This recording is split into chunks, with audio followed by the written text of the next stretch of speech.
Saludo nuevamente el amor de nuestro Señor y Salvador Jesucristo. Estamos en un paréntesis hablando del libro de Job, razones del trato adverso de Dios para con nosotros. Y en Job capítulo 10, versículos 1 y 2, el pasaje que estamos tomando de base.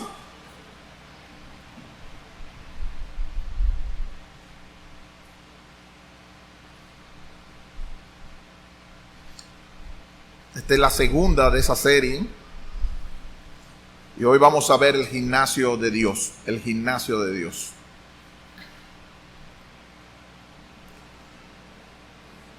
Job capítulo 10, versos 1 y 2. Está mi alma hastiada de mi vida. Daré libre curso a mi queja. Hablaré con amargura de mi alma.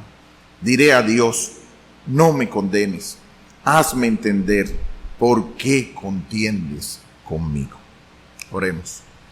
Oh Padre, tú eres grande. Eres majestuoso. Y gracias, Señor, porque tú nos amas. Y tanto nos has amado que has enviado a Jesucristo como rescate por nuestros pecados y a la vez también para satisfacer tu justicia y como una muestra de tu amor, tu preocupación por lo que nos pasa. Gracias porque Él también, como se habló esta mañana, entiende lo que nosotros nos pasa y es nuestro árbitro, nuestro mediador. Pero tú también nos amas, Padre, y malentendemos tus providencias. Ayúdanos a verlas todas a la luz de la eternidad, a la luz de tu propósito. Y que en medio de estas dificultades nosotros entremos en el gimnasio tuyo, en lo que nos corresponde hacer, y podamos aprender la disciplina y poder hacer lo que tú quieres para nuestras vidas.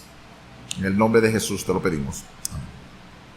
Aunque ustedes no lo crean, no se rían, yo estuve en un gimnasio. Y todos nosotros tenemos lo que significa entrar en un gimnasio. Al primer día normalmente te califican, te hacen una serie de datos en los cuales tú tienes que entrar, investigar y todo eso. Y es cierto que tú vas normal y vas en medio de todas esas situaciones, tú vas como si fuera nada. Después que ya te ponen normalmente, en el gimnasio que yo estaba, aparentaba que ponían un instructor particular para ayudarte en medio del problema y de las dificultades que tú tenías. Ellos sabían, bueno, tú tenías de brazo, tú tienes de barriga, tú tienes de varias cosas de esas y necesitas volver a entrenar o comenzar a entrenar en esta área, en esta área, en esta área. Y como siempre, todo el mundo tiene un ánimo fogoso para poder entrar en lo que tiene que hacer, y el ejercicio que primero comienza es el cardio, o sea, cómo poder ayudar a que el corazón tenga la energía necesaria. Y uno piensa, pero el primer día con todo su fuego, uno piensa que va a tener 3 horas de gimnasio. Y ellos comienzan y le dicen, no, lo suyo es media hora de gimnasio. ¿Qué? Media hora, comienzo el gimnasio. ¿Y por qué media hora? Si yo tengo el ánimo y yo estoy pagando, después que hice todo el pago por 1 hora. No, es que usted todavía necesita adaptarse y tiene que trabajar media hora. Yo no le pareció tan chin, pero de todas maneras hice todo lo que sea en base a eso. Después que va avanzando y va entrando en el área determinada, ellos dicen, bueno, poco a poco usted va a tener ahora más media hora de esto, media hora de aquello, y así va entrando en áreas donde uno pensaba que era, oh, pero es tan fácil, esto es nada más media hora. No, es media hora para calentarse. Y así comienzan todas las áreas donde uno tiene que entrar. Uno de los problemas del gimnasio es que usted no puede salir de la disciplina del gimnasio. Eso quiere decir que si usted entró a una hora determinada y usted tiene tantos días a la semana para entrar en ese gimnasio. Usted no puede dejar, y si faltó un día, tiene que volver otra vez desde el principio. Algún tiempo, si usted se aleja del gimnasio, tiene que volver a comenzar de cero para volver a entrenar en medio de eso. Algo así pasa en el gimnasio de Dios. Nosotros entramos en una serie de cosas y en algunos de los tratos de Dios nosotros no lo entendemos. Pero en los tratos de Dios está la disciplina y está el trato de entrenarnos, de llevarnos hasta la imagen de Cristo. Pero a manera general, el libro de Job nos presenta el tema principal de por qué sufren los justos. En este pasaje, Job había externado una queja que él tenía. Esa queja en medio de las circunstancias que le habían pasado, todas fueron como si le cayeran los palitos, como si de verdad estuviera una serie tras otra encima de las dificultades. Probablemente el libro de Job es el primero escrito del Antiguo Testamento, pues no menciona nada directo acerca de la ley de Dios. Y los primeros 2 capítulos nos presenta la vida de Job y cómo de repente una serie de calamidades le ocurren de repente, dejándolo pobre, enfermo, sin hijos. Era tal la calamidad que 3 de sus amigos vinieron a consolarle, según dice Job capítulo 2 versículo 11. Y al verle irreconocible, lloraron a gritos y se sentaron 7 días sin decirle nada, pues vieron el grado de dolor que le embargaba. Usted sabe lo que se llama que venga tu amigo y que se quede después de llorar a gritos. No fue que le salieron lágrimas, fue de llorar a gritos al ver la condición que se encontraba. Quedarse 7 días sin decirle nada por el dolor que está enfrentando. Es una situación difícil. Y nosotros no hemos visto nada que nos haya pasado así en la situación de nosotros. Pero como Matthew Henry dice, hallamos aquí a Job una resolución apasionada en este capítulo de persistir en sus quejas. Cada vez más lleno de confusión, hastiado de la vida, da salida a toda la amargura que alberga en su interior. Como es frecuente en los salmos, él comienza su queja con una oración, pero es para pedir cuentas a Dios de la forma en que le trata. Y él le pregunta qué motivo tiene Dios para afligirle. A Job le parece que Dios abusa de su omnipotencia al tener encarcelado a un preso que es inocente únicamente porque sabe que no hay quien pueda librarle de su mano. Termina la cita. Qué tristeza, qué dolor.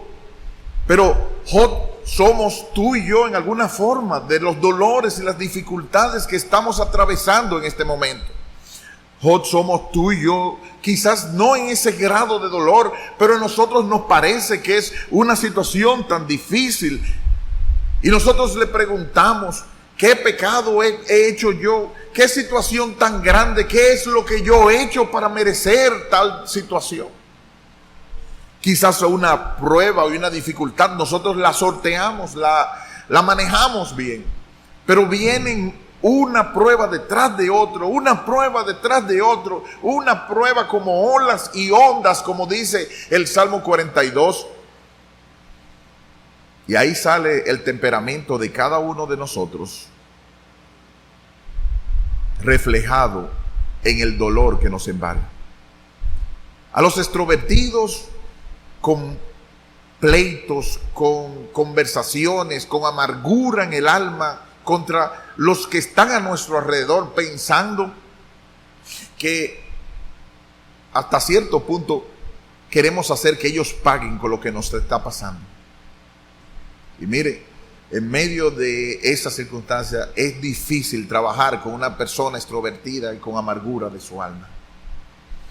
Pero los otros y los introvertidos se manifiesta en un mutis, en un cerrarse, en un encerrarse, algunos con depresión. ¿Y qué te pasa?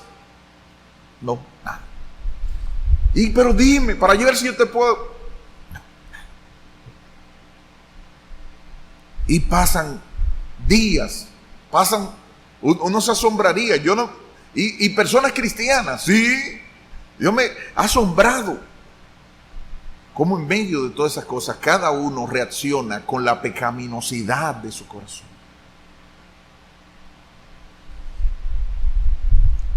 Cualquiera que sea tu caso, en esta situación, Job le dicen: no me condenes, hazme entender por qué contiendes conmigo. Y vimos en el domingo pasado que una de las razones, no es toda, hoy vamos a ver otra, una de las razones porque hay pecado en nuestros corazones. El mismo versículo, en el capítulo 10, versículos 14 y 15, Job dice: si pequé, tú me has observado y no me tendrás por limpio de mi iniquidad. Si fuere malo, ay de mí, y si fuere justo, no levantaré mi cabeza, estando hastiado de deshonra y de verme afligido. O sea, muchos pasajes en las Biblias nos recuerdan que si en nuestro corazón, como dice el Salmo 66, 14, miramos la iniquidad, el Señor no nos escucha. Pero si confesamos nuestros pecados, Él es fiel y justo para perdonar nuestros pecados y limpiarnos de toda maldad. Cogiendo el balance de lo que nosotros hemos escuchado y sabemos y entendemos con los mensajes anteriores y que de verdad son un aliento y un alivio para nuestros corazones, nosotros sabemos que Dios no participa con la santidad, con el pecado de sus hijos. Nos sigue amando, nos sigue viendo a través de Jesucristo, pero tiene que llevarnos hacia donde está Jesucristo. Y Él no se va a detener. Como alguien dijo una vez, Dios nos recibe tal como somos, pero nunca nos deja tal como somos. Hay un proceso donde Dios está envuelto y Él no se va a detener hasta llegar a ese punto. Y aquí yo te pregunto, ¿es este tu caso? ¿Hay pecado que ha consumido tus huesos y necesitas confesar a Dios? Oh, por amor a tu alma, no pares, no te detengas más, confiésale todo, sin excusas, pues el que confiesa y se aparta, ese alcanzará misericordia. Pero hay en segundo lugar otra razón por la cual Dios nos presenta esas providencias aflictivas. Dios nos presenta esa manera como que está contendiendo contra nosotros. Y ese segundo lugar se podría resumir en la palabra disciplina, para educarnos, para disciplinarnos, para que entremos en su gimnasio, para el trabajo que tiene para con nosotros. Ojo, tú piensas, ¿qué es lo que Dios ha hecho que te tiene en esas circunstancias? Hay muchas cosas, así como una bola de boliche y unos bolos de boliche y una sola bola para tirar y todos esos bolos caigan juntos. Dios tiene muchos propósitos con los cuales cumple su gloria que sea reflejada. Y una de esas maneras es entrenarnos, disciplinarnos, que entremos en su gimnasio para participar de su santidad. Nosotros lo vamos a ver en Hebreos capítulo 12, pero nosotros podríamos ver cómo Job al final de sus días, en el capítulo 40 y versículos 1 y 2, dice: además respondió a Jehová Job y dijo: ¿es sabiduría contender con el omnipotente? El que disputa con Dios, responda esto. Y Job le dijo: entonces respondió Job a Jehová y dijo: he aquí yo soy vil. ¿Qué te responderé? Mi mano pongo sobre mi boca. Una vez hablé, mas no responderé. Aún 2 veces, mas no volveré a hablar. Después que Dios trató con el corazón de Job, Job dijo: espérate, que yo estaba hablando muchas cosas que no era y que no debían ser, y tú estabas llevándome hacia algo, Señor.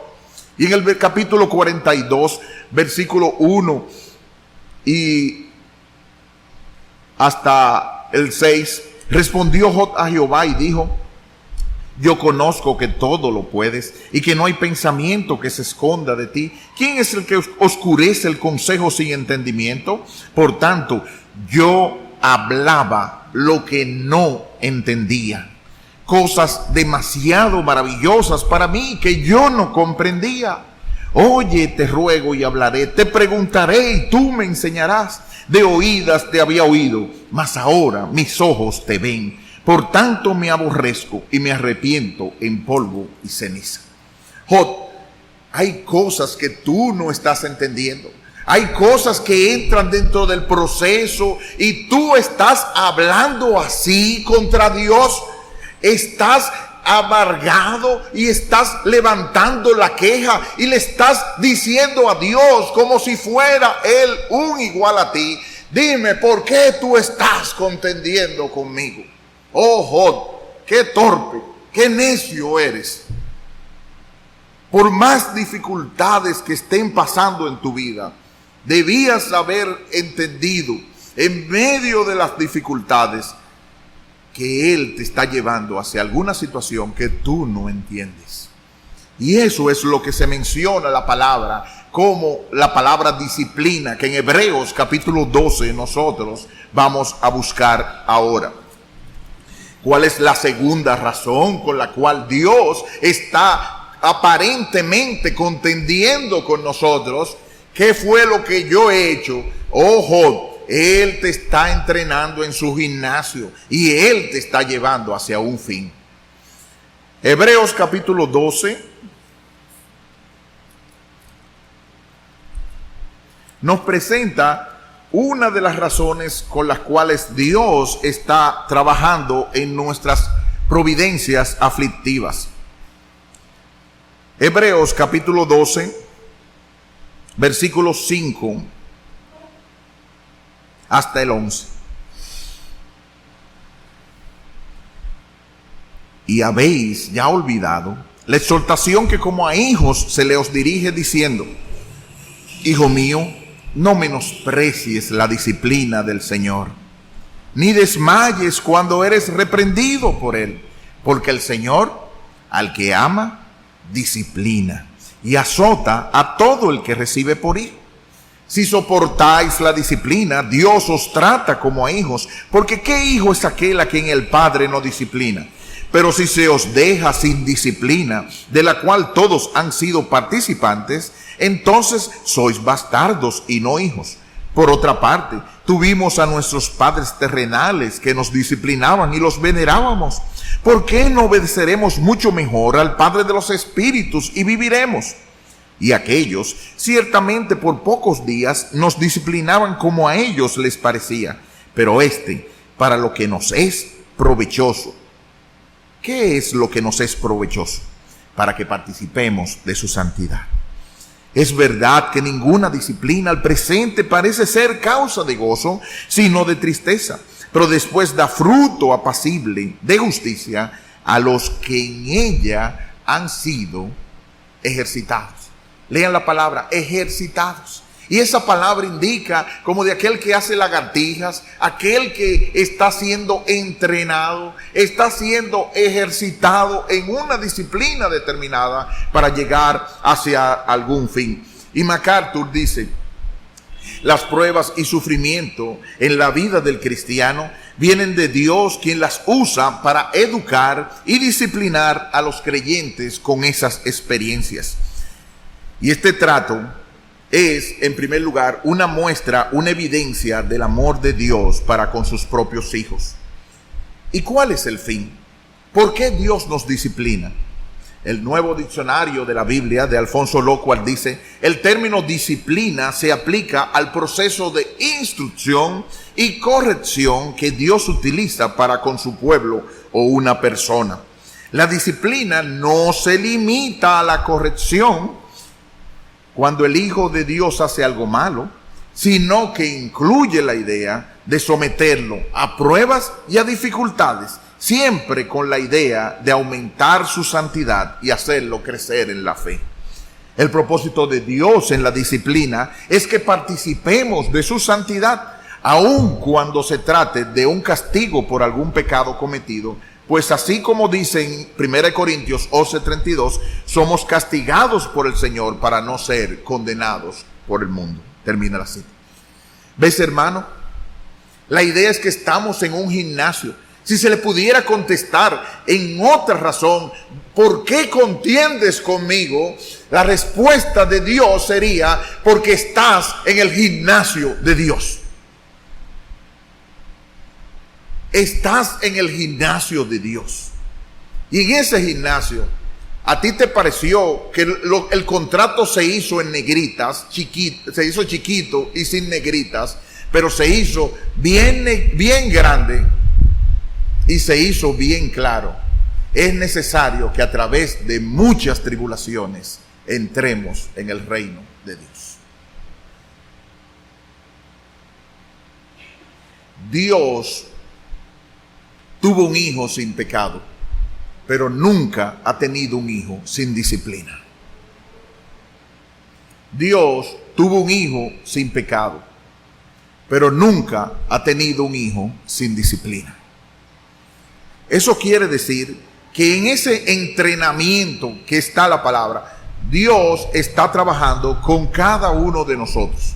Ahora, yo no sé si ustedes han entrado alguna vez en un gimnasio. No todos están haciendo lo mismo en el gimnasio. Hay algunos que están trabajando con las pesas. Usted se va al área de las pesas y después que hacen el cardio necesario, entran en las pesas. Si usted lo ve, y a cada uno de esos, si tiene su entrenador de pesas para que no se le pase la cantidad y tenga una lesión o algo así, le ponen la cantidad de pesas que debe ir aumentando poco a poco para hacer ese ejercicio. Al igual que aquellas personas donde hay un entrenador bien capacitado en eso, bueno, ahora después de esta, tú necesitas entrar en el área de la bicicleta y de trabajo, y después de eso tienes que entrar en el sauna o algo así. No todos están en el sauna, no todos están en las pesas, no todos están en la bicicleta. Cada quien está dentro de un proceso, pero hay un entrenador que lleva más o menos el control por donde va. Y así es la disciplina donde Dios está trabajando con nosotros. Yo me temo, con tristeza, que muchos hemos querido salir del gimnasio de Dios. El problema está que si tú eres escogido, Dios no te va a sacar del gimnasio. Y a veces yo me pregunto con tristeza, es que no saben que van a tener que volver a dar la primera lección.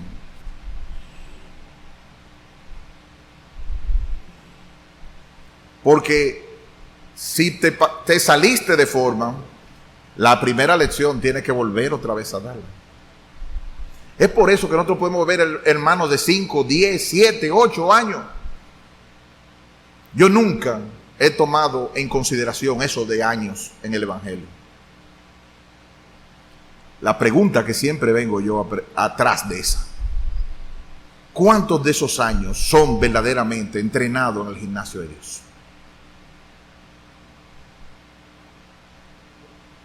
La Biblia dice que si se nos deja sin disciplina, entonces no somos hijos, sino bastardos. Así que Dios está trabajando con cada uno, porque Dios es paternal, pero no paternalista. Eso quiere decir que Dios no ve, ven chichi, ven, ¿por qué tú no haces el ejercicio? ¿Tú quieres seguir afuera trabajando con la situación? Sigue, no hay problema. Tarde o temprano te rajarás y tendrás que venir como el perro otra vez al gimnasio de Dios. Algunos hay que quebrarle como las ovejas las piernas para que se curen, para que vuelvan otra vez. Y algunos, como Jonás, Dios lo encontrará en medio del mar y le meterá el sauna del pez grande por 3 días y 3 noches. Pero Dios está empeñado en un propósito y Dios no va a cambiar ese propósito. Así que en los aspectos, en segundo lugar, de esa disciplina, podríamos ver que, en primer lugar, vimos que Dios establece una disciplina, un entrenamiento en base a eso. Y los aspectos de la disciplina podemos ver que, en primer lugar, aunque nos pareciera nosotros difícil, es una dicha que nosotros estemos dentro de esa disciplina. Porque dice la Biblia que Dios atiende al humilde, pero al altivo lo mira de lejos. Dios no trata con pecadores en el sentido de, en medio de llevarlos hacia una disciplina. Dios es paciente y no se venga dos veces, como dice Nahum. Él espera un solo momento. En ese tituá se dio y para allá, para el infierno. Más nada, Dios lo tolera. Pero con los escogidos no. Con los escogidos no. Él trabaja porque Él tiene que llevarnos hacia parecernos a Cristo. Y en medio de ese aspecto, el primer lugar es que es una dicha presentada por la Biblia el que nosotros participemos de esa disciplina y de ese entrenamiento. Job capítulo 5, versículos 17 y 18 nos dicen, el mismo libro de Job, capítulo 5, versículos 17 y 18. He aquí, bienaventurado es el hombre a quien Dios castiga, por tanto no menosprecies la corrección del Todopoderoso, porque Él es quien hace la llaga y Él la vendará. Él hiere y sus manos curan. Dios es que está trabajando en el proceso de la disciplina, del entrenamiento nuestro. Y así como en medio todos han visto cómo se le pone un coach o una persona en entrenamiento en cada uno del gimnasio, o ya sea en el béisbol o en el ciclismo o en cualquier otro tipo de cosa. Y esa persona viene y le dice, mira tus brazos, es que tú estás sacando mucho la pelota de este lado, o tú estás poniendo el pie de este lado, te estás abriendo, la pelota no está funcionando. Así que en base a eso, Él va trabajando en medio de eso. Así es Dios con nuestra vida.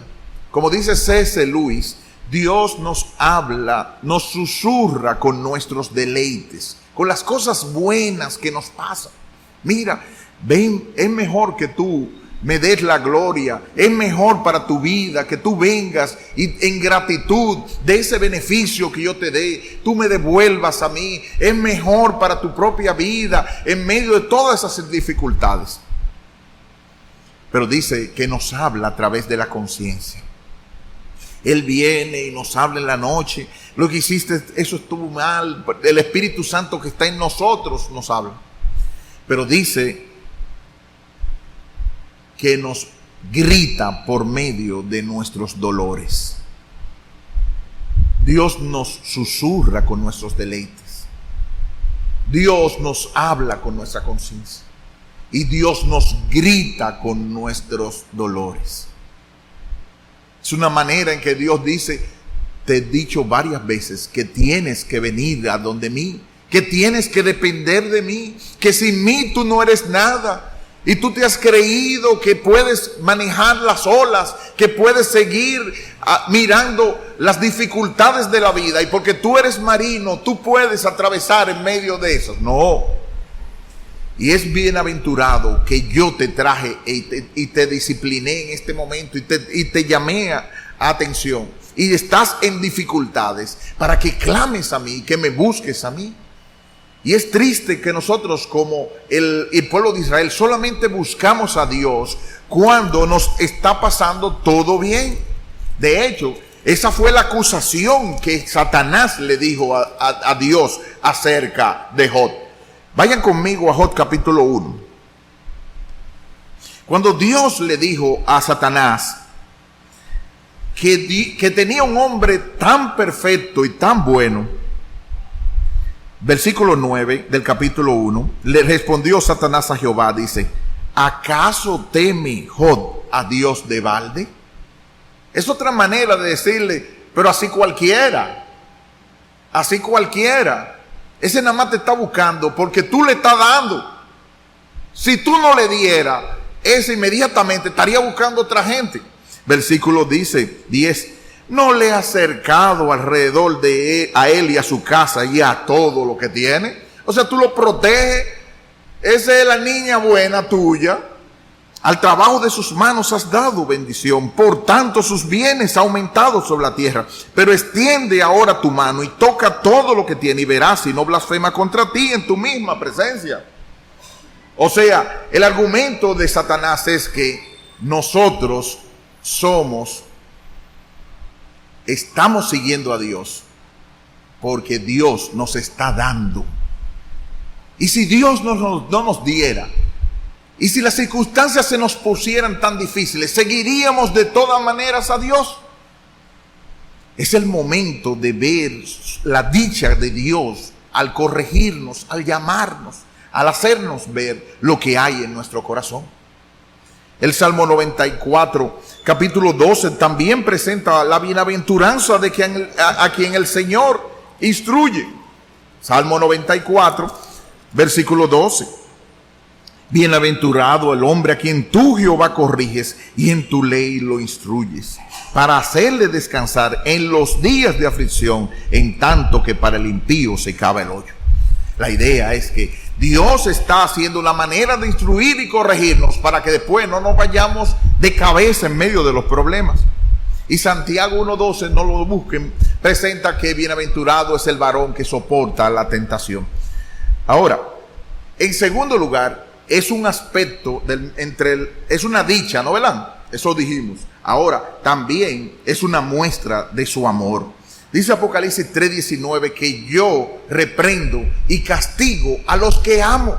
Y en el pasaje que nosotros leímos hoy, nos dimos cuenta de que Dios al que ama disciplina. Pero no me sale de una. Pero Dios te está entrenando como una muestra de amor en el camino de la santidad y del camino del gimnasio de Él. Pero yo no quiero que me quiera tanto. Bueno, esa es la manera de Dios trabajar contigo. Kistemacher comenta: los creyentes deben sentir y ver la mano de Dios en sus dificultades. No tomes a la ligera su disciplina. Tenemos que tomar las medidas correctivas de Dios muy seriamente y entender que Dios envía adversidades a sus hijos para el bienestar espiritual de ellos. Cuando acepten que tanto lo bueno como la dificultad vienen de Dios, como dice Job 2:10, no se desalentarán ni perderán ánimo. Ellos sabrán que Dios es su Padre. Termina la cita. ¿Ves, hermano? Dios en persona está envuelto en lo que te pasa. Pero no es para que pagues algo, como algunos dicen, ¿qué es lo que yo estaré pagando? No, no es eso. Ni es que se la ha cogido contigo. Es un Padre amante que te tiene en su gimnasio. Él tiene un propósito en mente. Y hay algunas partes de tu alma, de tu vida, que a semejanza del cuerpo han perdido su forma. Y Él desea quitar todo lo que no sea Cristo y conformarte a su imagen. Como nosotros vemos en Romanos 8, Él nos ha predestinado para ser conformes a la imagen de su Hijo. Y como alguien, cuando estaba esculpiendo, hizo un caballo muy bonito y muy elegante, un escultor, le dijeron, algunos piensan que fue Miguel Ángel, otros no sé qué fue, oye, ¿y cómo fue que te pudiste esculpir un caballo tan bello? Eso fue muy fácil. Yo cogí ese bloque y quité todo lo que no era caballo. Así está Dios haciendo. Dios tiene la imagen de su Hijo y tienen amor para nuestras vidas. Y todo lo que no sea Hijo, la forma de Cristo, la respuesta de Cristo, la manera de ser de Cristo, va para afuera. Él está comprometido en conformarnos a eso. Ese es el plan de Dios, por encima de tu aparente bienestar. Entonces, algunos, Dios le va a tener que decir, tú porta bien o tú porta aviones, como dijo el embajador aquel. ¿Qué es lo que tú quieres que trabajemos contigo? Porque yo tengo que llevarte a la Canaán celestial conforme a la imagen de Cristo. Y henos aquí nosotros, amarrados y aferrados a nuestros hijos, a nuestros nietos, a nuestra forma de ser. a los dioses que también los varones tenemos, nuestra tranquilidad, el partido de béisbol, el partido de basquetbol, nuestra tranquilidad, que nadie, en los deseos, que nadie me moleste en el sagrada hora cuando yo llegue, me quite los zapatos y quiera prender el televisor. Y Dios está más empeñado en conformarnos a su Hijo, aún en esa hora de dificultad. Y ahí que vienen las guerras, y ahí que vienen los pleitos, y ahí que viene cuando estamos llegando a la casa y la mujer nos dice, no hay pan. Una mujer que estaba ahí desde las 7 de la mañana, que yo la dejé. Y yo llego con las ideas que tenemos en la mente, de que nadie nos va a quitar esos deseos que batallan con nuestra alma. Y ese hijo de nosotros, esa hija de nosotros, que hizo un desorden, que peleó con mami, que qué sé yo cuánto, que para ti.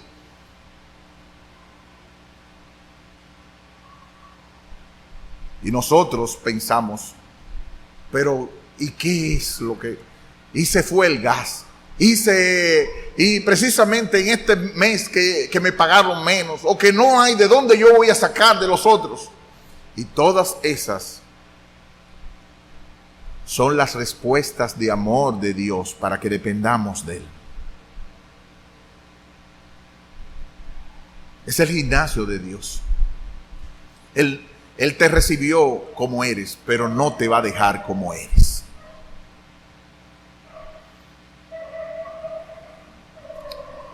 Por último, tercer punto, ¿cuál debe ser nuestra respuesta? ¿Cuál debe ser nuestra respuesta cuando estamos en ese gimnasio de Dios? Ya vimos que el gimnasio de Dios es en base a lo que la disciplina de Dios, la realidad de esa disciplina, de ese entrenarse. En segundo lugar, vimos aspectos de esa disciplina que es una dicha de parte de Dios y que es una muestra de su amor. Apunten ahí Deuteronomio 8, 2 al 5, cómo Dios demostró su amor al afligirnos, al hacernos pasar por dificultades, para que sepamos que no tan solo de pan vivimos. Así que, ¿cuál debe ser nuestra respuesta? Cuando tú te encuentres mañana, se acabó el gas, se pinchó la goma, hay que pedirle ayuda a fulano, no tengo para la gasolina, o algún tipo semejante a estas cosas. No es resabiar, no es comerte a la mujer o al hombre, no es echarle la culpa y crucificarlo y ponerlo dentro de la... Esas son las respuestas que va a decir, no sé si usted ha visto en los espectáculos o las actividades donde hace respuesta incorrecta y hace chen. Y Dios nos está diciendo a cada rato eso, chen. Respuesta incorrecta. Respuesta incorrecta. ¿Y cuánto tiempo nosotros nos estamos pasando con respuestas incorrectas? Entonces recibimos el fruto de esas respuestas incorrectas. Entonces decimos, déjame entender por qué contiendes conmigo. No, yo no estoy contendiendo contigo. Tú estás en un gimnasio y tú no quieres hacer la lagartija que te corresponden. Entonces, sufre lo que tú estás pasando. Sufre lo que tú estás pasando. No es que yo me estoy riendo de la situación. Él le duele lo que nos está pasando, pero él sabe que eso es lo que nos va a acercar a Cristo. La primera y más segura, aunque hay muchas cosas que hacer, es confiar en Dios. Y confiar quiere decir apoyarnos en Él. Nosotros hemos visto en medio de todos esos pasajes que nosotros, como dice el Salmo 146, que no confiemos, no nos apoyemos en hijo de hombre, pues no hay en él salvación. Primero porque es temporal, sale su aliento y deja de ser. Segundo, porque no es un medio seguro para todas las veces. Y yo no sé cuántos me podrían levantar la mano, como dijo el hermano Edwin aquí, que Dios nos ha sacado la alfombra de abajo del medio humano que nosotros pensábamos que nos iba a aliviar en un problema determinado. ¿Cuánto le ha pasado eso? Oye, yo tenía seguro que era el hermano Manolo que me iba a ayudar en este problema determinado. Y en ese mismo momento, el hermano Manolo, ¡cra! Porque es que Dios se deleita en hacernos ver que Él es el dador, Él es el de donde nosotros tenemos que depender. Y de repente nosotros no contamos, y viene el hermano Luis David y nos dice, pero mira, yo te puedo ayudar en este momento, en esta circunstancia. Y nos dice, Luis David. Porque Dios se huelga en hacerlo. Cuando se seque el arroyo, Él manda una viuda en Sarepta, porque Dios tiene recursos sin número de donde poder ayudarnos. Así que lo que nosotros tenemos que hacer es confiar en Él.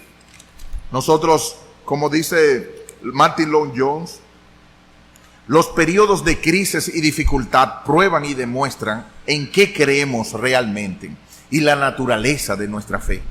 La tragedia es que estamos ansiosos de ser bendecidos y esperamos que sea así.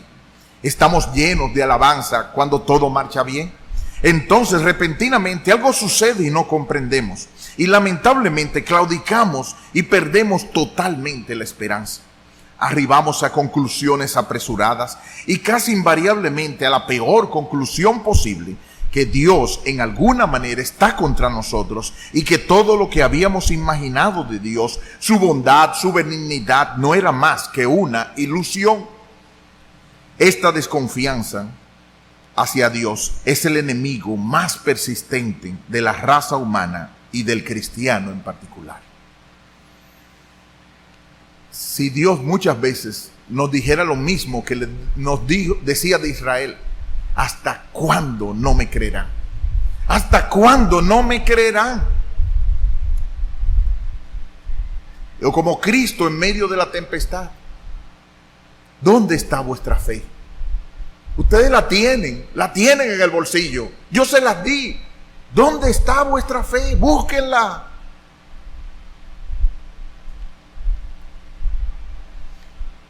Quizás no lo decimos directamente, pero nuestra amargura, nuestras respuestas duras, nuestros boches y aún nuestros temores paralizantes, nuestras ansiedades engendran enfermedades en nosotros por desconfiar de Dios, de sus propósitos para con nosotros, de su buena mano.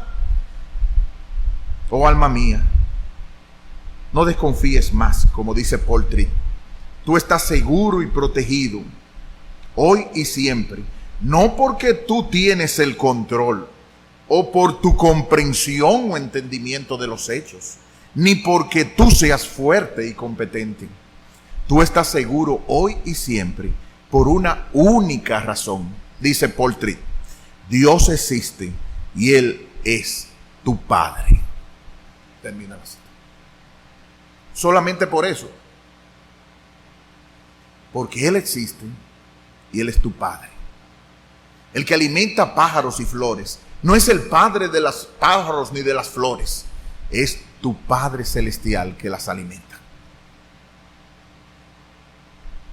Hay una frase que dice, yo no soy dueño del mundo, pero soy hijo del que lo creó todo. Así que la disciplina entonces es un privilegio y Dios extiende a eso que Él ama. Eso no lo hace con los impíos. Ellos reciben lo justo, dice Kistemaker, y demuestra paciencia y tolerancia con sus enemigos hasta que llenen la medida de su inseguridad. Pero a sus hijos nos envía pruebas y dificultades diseñadas para fortalecer nuestra fe en Él. Las adversidades son ayudas para llevarnos a una comunión más estrecha con Dios. Pero Dios no nos castiga como los impíos. Él castiga a su Hijo. Él castigó a su Hijo en el Calvario y Él soportó la ira de Dios para que nosotros, los que creemos en Él, nunca seamos desamparados por Dios. Nosotros recibimos su disciplina, pero no su castigo. Termina la cita. Segundo, mira su mano obrando para tu bien. Así como el salmista se puso a ver las dificultades y a compararse con el tiempo de atrás, en el Salmo 78, ¿dónde están tus misericordias? Lo que debió haber visto fue: enfermedad mía es esta. Traeré a la memoria los años del Altísimo. Traeré a la memoria que el que me libró del oso y del león, ese también me va a librar de ese gigante. Porque es el mismo y sus años no acabarán. Dice nuestra confesión de fe bautista de 1689, en el capítulo 5 sobre la divina providencia, el inciso 5, el Dios sapientísimo, justísimo y clementísimo, a menudo deja por algún tiempo a sus propios hijos en diversas tentaciones y en las corrupciones de sus propios corazones, a fin de disciplinarlos por sus pecados anteriores, o para revelarles la fuerza oculta de la corrupción y el engaño de sus propios corazones, para que sean humildes, y para llevarlos a una dependencia de Él más íntima y constante para su apoyo, y para hacerlos más vigilantes contra todas las ocasiones futuras del pecado y para otros fines santos y justos. Por consiguiente, todo lo que ocurre a cualquiera de sus hijos elegidos es por su designio, para su gloria y para el bien de ellos. Terminas. Ese dice nuestra confesión de fe. Nosotros creemos eso. Dios tiene propósitos grandes. Y por último, humíllate. En 1 de Pedro 2:5, del 5 al 7, nosotros sabemos que la palabra de Dios nos dice que nosotros echemos toda nuestra ansiedad, humillémonos bajo la poderosa mano de Dios, para que Él nos exalte cuando fuere tiempo, echando toda ansiedad sobre Él, porque Él tiene cuidado de vosotros. John Flavel, en el misterio de la providencia, nos dice: hay cosas difíciles de entender tanto en la palabra como en la providencia de Dios. No debemos usar la sabiduría y el razonamiento terrenales al considerar la obra de Dios. Job fue el culpable de esto también, y él lo dijo en Job 42:3. Algunos están por encima del razonamiento humano. La mejor manera de gozar paz y tranquilidad mental consiste en obedecer la palabra escrita y acordándonos y encomendándonos en todo lo que nos concierne al Señor. Salmo 37, 5 al 6 dice: encomienda a Jehová tu camino, confía en Él y Él hará. Exhibirá como luz tu justicia y tu derecho como el mediodía. Oh alma, la Biblia se encarga de decirnos que lo primero que cuando nos caen todos esos palitos, no es decir, ¿por qué a mí? Ni decir, ¿qué es lo que yo estoy pagando? Ni siquiera comenzar a pelear con los hijos, con la esposa, el asunto no está en eso. El asunto está en humillarnos delante del Señor, en clamar a Él en dependencia, que eso es lo que Él quiere. Claman los justos y Jehová oye y los libra de todos sus temores.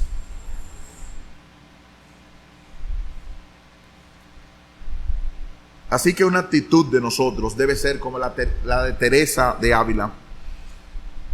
En poca declamación, como quizás la hermana Magnolia o Pedro Rodríguez no lo harían. Le voy a poner lo que ella dice: vuestro soy, para vos nací, ¿qué mandáis hacer de mí? Veis aquí mi corazón, yo lo pongo en vuestra palma, mi cuerpo, mi vida, mi alma, mis entrañas y mi aflicción. Dulce esposo y redención, pues por vuestra me ofrecí, ¿qué mandáis hacer de mí? Dadme muerte, dadme vida, dad salud o enfermedad, honra o deshonra me das, dadme guerra o paz cumplida, flaqué o fuerza en mi vida, que a todo diré que sí, ¿qué mandáis hacer de mí? Dadme calvario o tabor, desierto o tierra abundosa, sea Job en el dolor, o Juan que en el pecho reposa, sea yo viña fructuosa o estéril si cumple así, ¿qué mandáis hacer de mí? Esté callado o hablado, haga fruto o no lo haga.